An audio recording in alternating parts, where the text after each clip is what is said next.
I'll wait to see your golden smile, feel of 1,000 kisses. Oh, please stay a while. I'll reach up to hold. Oh, what's happening? I'm gonna run a wire to connect. This was they're on the same. Yeah, this makes no sense that Fountaine Pajot did this. So you've got all these light switches.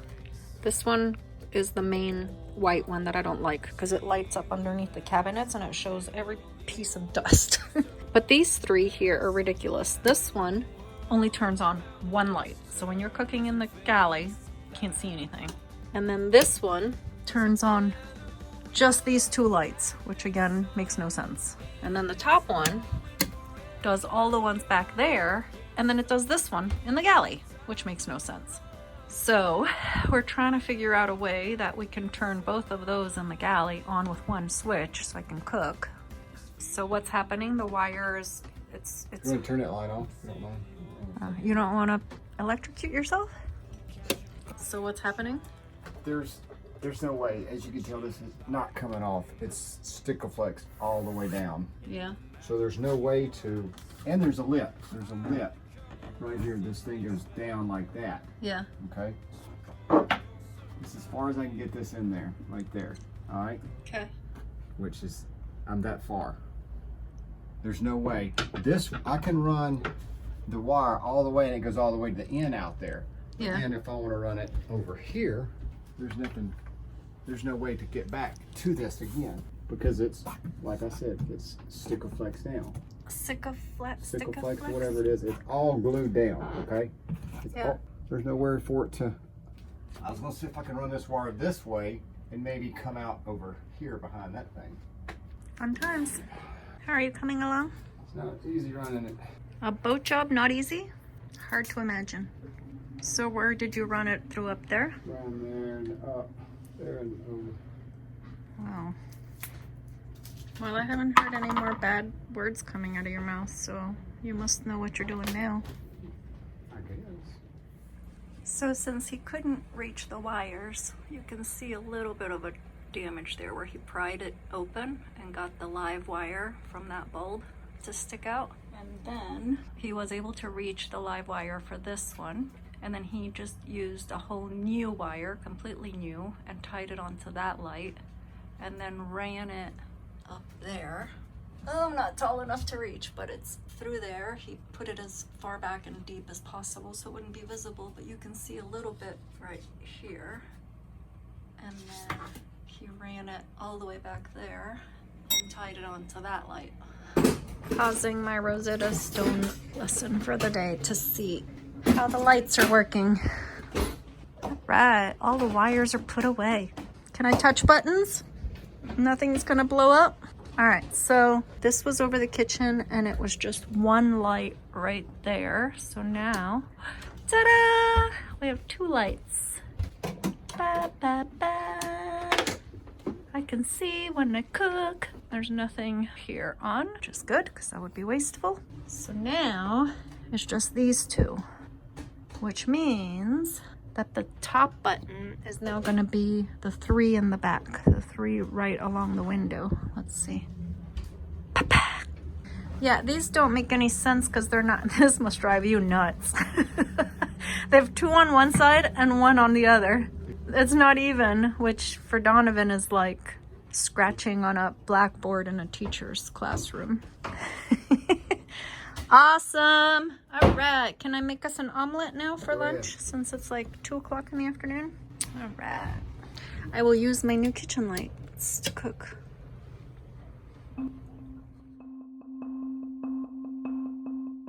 The joys of maintenance and boat ownership. This is our Fischer Panda generator, and when Donovan opened this locker to get something, he noticed that there was dried up water and salt crystals everywhere. So he opened up the cover and there was salt crystals and corrosion. Would you say it's corrosion or just salt crystals?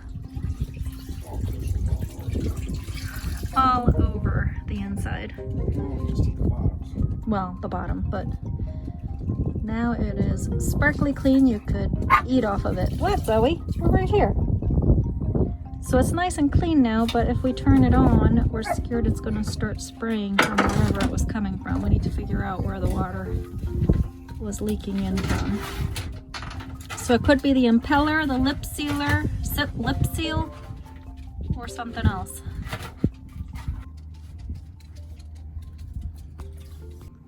We just turned it on and water is dripping from... Dripping right in there from that. And it looks like right there's a little water there. It's almost as if I could tighten that screw. The gasket is basically a paper-thin seal between the water pump housing and the cover. It keeps the cooling water inside the pump so the generator doesn't overheat. The impeller is like a little rubber starfish that spins around inside the pump housing. It pulls in seawater and pumps it through the generator to keep things nice and cool.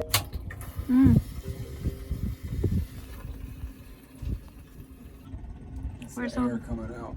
Yeah, but there was also like little bubbles I saw. And that's the air in the water. I'm glad you put that rag there to catch that. Well, I hope it's... Oh, I see water. That's what I was wondering, do I need to turn something off? I didn't. Ooh, it stings. I think it's going to keep running. So we got to figure out where that water is coming in from to shut that valve. It's in the... Yeah, it's in the bilge on our side.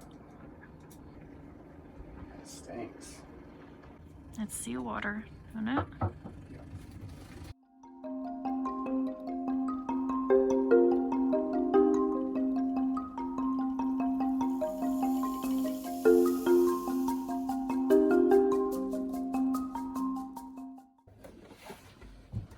Fuse. Generator. That's the water. There it is. That's your water going out, I believe. It wouldn't be sucking it in that way. Water should be coming in and then going. Yeah, there we go. Gaskets can wear out whenever you open up the pump for maintenance, or if they get brittle over time, so we always have spares on hand. As for the impeller, it's a good idea to replace it once a year or every 200 hours of running time, whichever comes first. Even though ours still looked like it was okay, we went ahead and replaced it anyway because it was well over a year old. Wow. Yep, it's gone. It looks like paper. It's it. I guess what comes with it is another one, paper one. Yeah, but that's, of course, that's not going to last if it's paper. That's... Maintenance-wise, the Fischer Panda needs a regular oil change, coolant check, fuel filter swap, and of course, a peek at the water pump. A good rule of thumb is to give it a thorough inspection every 100 hours of use.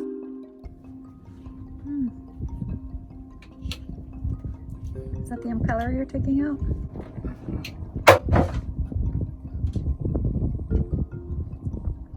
There's probably a specific tool to remove that, no? So it doesn't break the impeller? It's usually pretty broke anyway. So with a fresh gasket and impeller in place, our salty little problem was solved, and our generator's back in action, purring like a chicken. Purring like a chicken? Purring like a kitten. How does it look? It's got some wiring, so that's not for me. It actually looks in pretty good shape, huh? It's not in pieces, it's true. But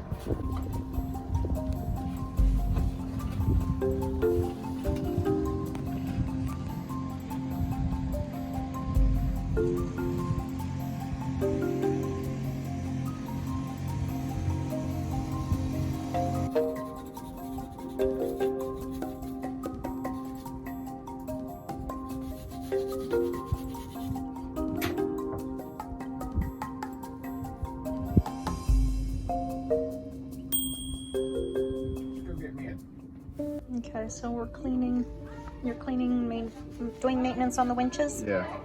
So come over on this side because you can see where how everything fits together. Sorry. See how everything fits together.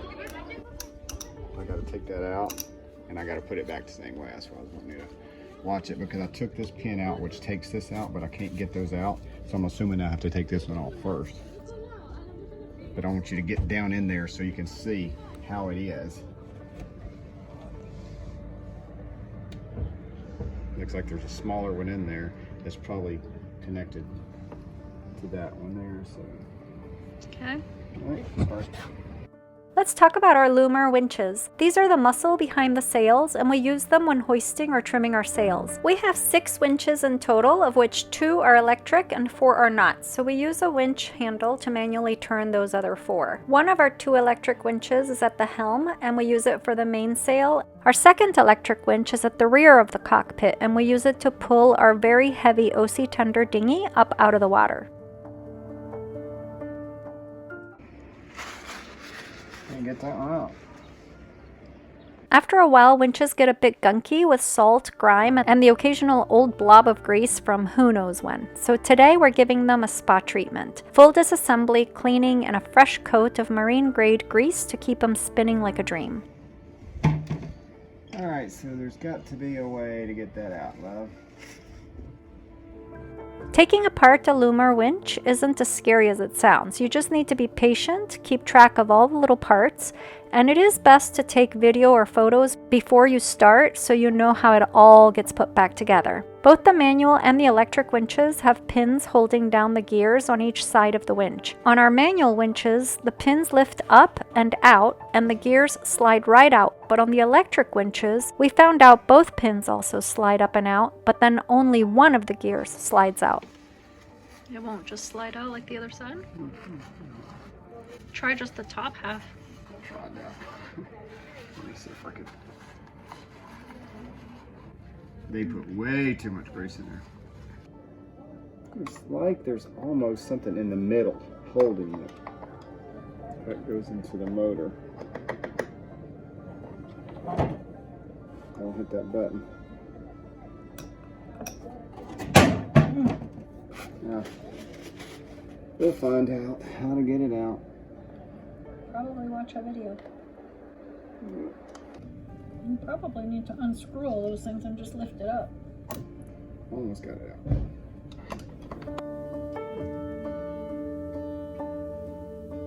The other gear is stuck in there, being held by the drive shaft, which goes down beneath the winch tower into the motor below our fiberglass deck. Well, so you can't get it out. So. It's recommended that the winches be cleaned and re-greased once a year. If you take all these screws out and just lift it up. It's not just screws, there's nuts on the back side of it too, and it's connected to the motor. Of course. See the motor? Gonna be fucking See the easy. motor there? Yeah. Okay, that's what this side's connected to.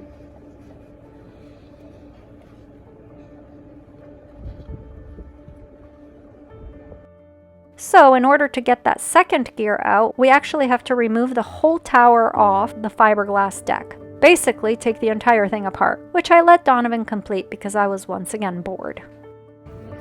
Alright, so Donovan's... Which ones did you do? Both of these? I'm gonna let you feel the difference. I want you to feel the difference. Which one? Oh, so one's done and one's not done? Correct. Okay, so this... Just crank it. Yes? Okay. Here. Am I going the right direction or doesn't matter? Remember, one's a fast speed and one's a slow speed. I know that, but do you want me to go in a certain direction? Okay. Now do the other one.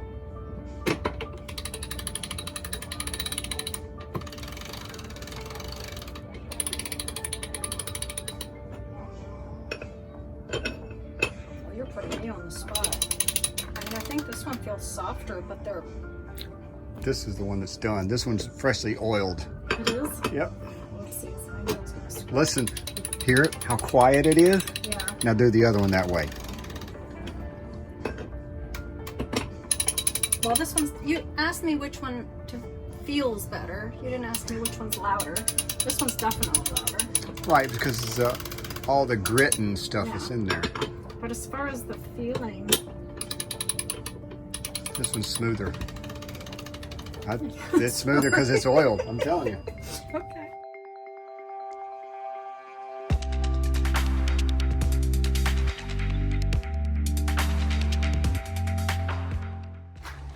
We are visiting St. George's Fortress today on the southern tip of Preveza.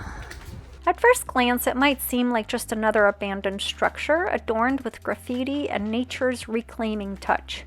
But back in 1807, this place was the brainchild of Ali Pasha of Ionian, a notable Ottoman ruler.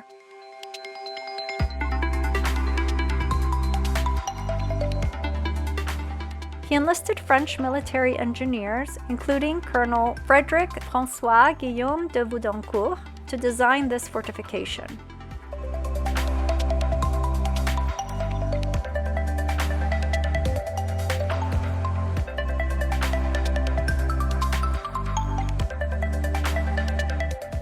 Built swiftly within a year, its primary purpose was to defend the strategic channel leading from the Ionian Sea into the Gulf of Arta.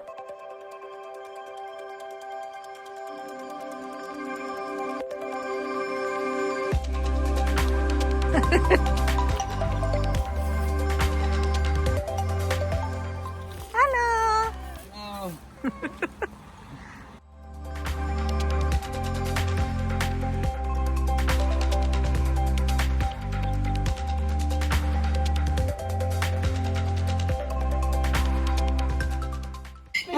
Is this the donkey that Lisa found? I don't know. Oh, hello.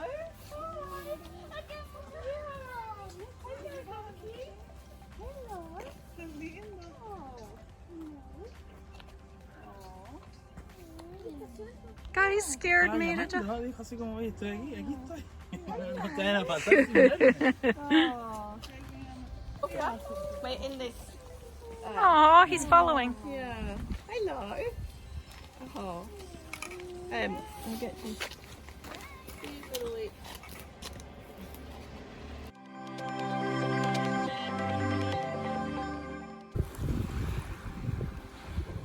Pantokrator Castle.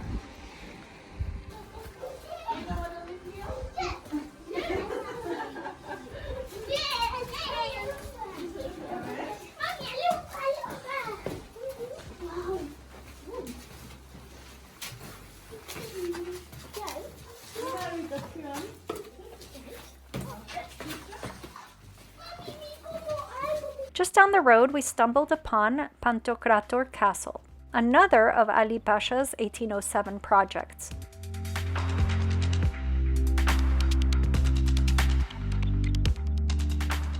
This fortress was strategically placed to control navigation at the entrance of the Ambracian Gulf. Its design features a pentagonal layout with high perimeter walls and moats, showcasing the military architectural style of the era.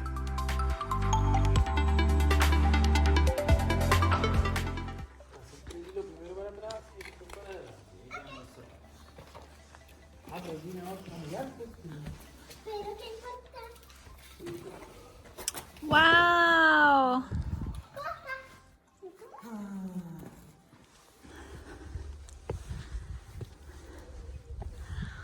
Wow.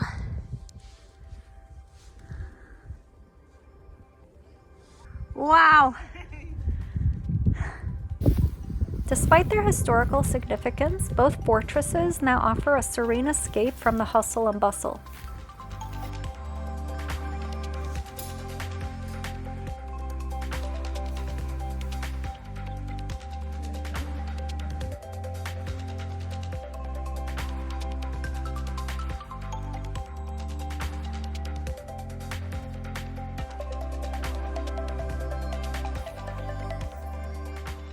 We took a moment at Pantokrator Castle to enjoy a picnic and soak in the panoramic views. It's fascinating how these once mighty fortifications have transformed into peaceful landmarks, each with stories etched into their walls.